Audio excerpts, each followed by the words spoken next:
This week alone, there were three very, very big announcements. So let's jump into it. The latest news.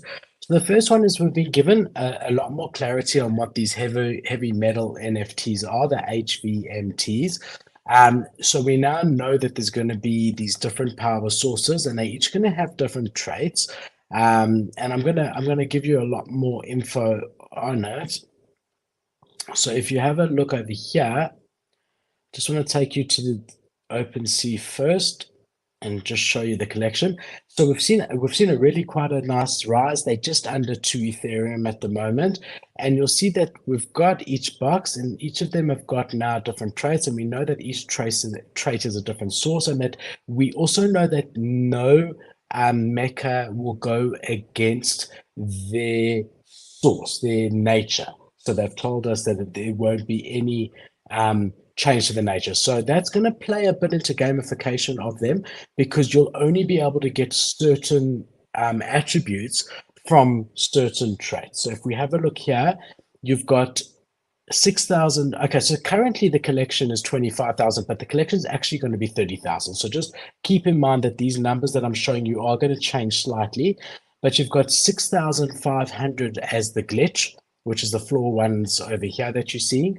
You've then got 5,300 of the dynamics, which is this one over here. You've then got 5,000 of the bios, which are these pink ones over here.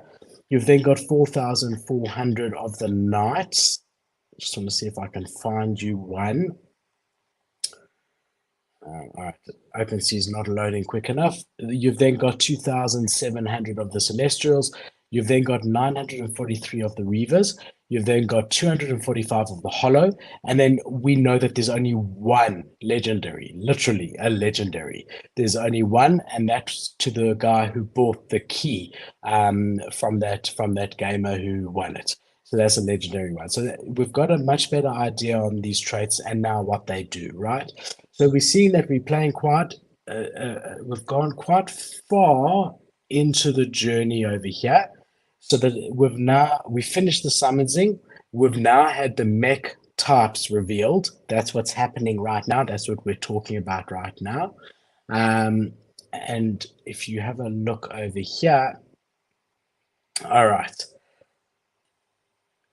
I love the art, bro. I mean, just look how cool Wow. this is. So they've given each one like a board ape is holding each different one. They're really building out the IP here, which is really, really, really cool. I still have my concerns with regards to the dilution of the ecosystem in general. There's just so Wait, we many should assets, talk and you're about going to that. see, we should. You're going to see in the next story for Yuga, there's further dilution happening. So I think let's talk about that when we get there, right? Yep. But there's Yep. definitely a lot more coming out there. So you can see here it says your HV is unique, dynamic, so it evolves based on your decision. So there's definitely some game theory here. There are 8 different types. Each has its own skills, personalities, and roles, but they're designed to transform. Okay. And then you go into each one of them. So you have a look here, you've got glitch. Here you can see no bugs, just features, right? Then you've got dynamic, life, and death of the party, right? Seems like it's going to be quite impulsive, that one. You then got bio, it says eco unfriendly. You've then got night, it says vintage heroics, doesn't think you're funny. You've then got celestial, look how cool that is. And there you're looking ancient, the original shooting star. You've then got a reaver, right? And that's thieves in the darkness, they slay. And then you've got your hold over here. Don't blink. There's only going to be 250 of those. And then we've got our one legendary that we spoke about, right? And if you want to have a look at them all there, that's how some of the artwork will look. So we're getting into a glimpse. The trait will play a role in it. The color will be the trait, but you're going to get lots of different combinations within them. So finally, we're getting to see what these HVs are actually going to look like. And finally, we're getting confirmation that they are actually going to turn into a sort of PFP within the Yugo ecosystem, which we weren't 100% sure of before. What do you think in general? Well, I've been actually like observing how the apes move as more of like as an IP and seeing how they do it to sort of like garner or what people think about A, the dilution, and then B, the complication that comes with, because they're trying to build like a metaverse gaming world, which is gonna be, without a doubt, gonna have to be diluted and big and complicated in general. Like in the same way that like Minecraft is fucking complicated. Like I couldn't tell you everything in it. I think people who play it couldn't even tell you everything that's in it. And so it's inevitable that's going to happen.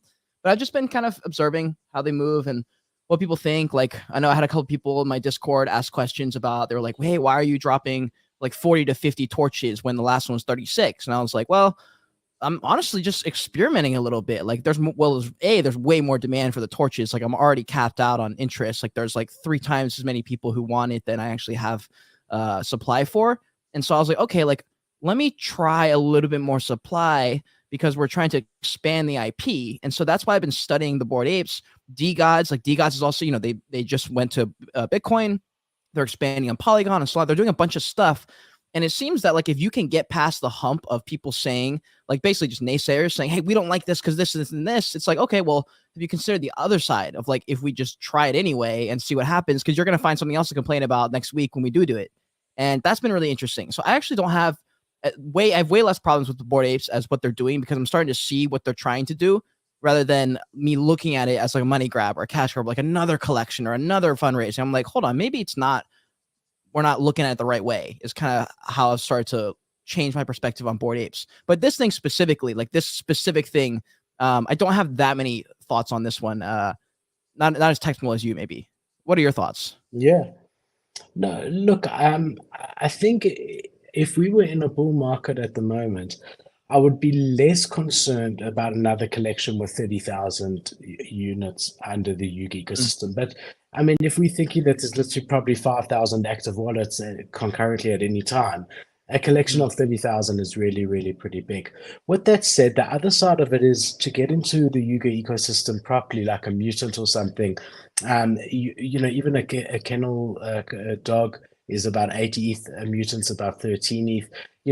That's unaffordable for most. And if you can, in some way, lower the barrier of entry to 1.5 ETH or so, to be able to get into the ecosystem, then why not? But the counter argument to that is that they already have Other Side and Other Deed, Yep. which definitely is part of their collection and is around that floor price. So I do think, if I'm being quite honest, and there's no one really Yuga maxis like me, but if I do think they long term are making things hard on themselves by having so many different assets, Mm, because as they have more and more assets, they have to deliver more and more value. And the way yep. they've been delivering value in the past is mostly through airdrops of more NFTs, which just Yeah. means that every NFT gets an NFT. At some point, there's too much supply, there's not enough demand. Right. With that said, anytime I've faded Yuga in the past, I've eaten my words, but I am concerned. And that leads us directly into the next story, which is exactly about another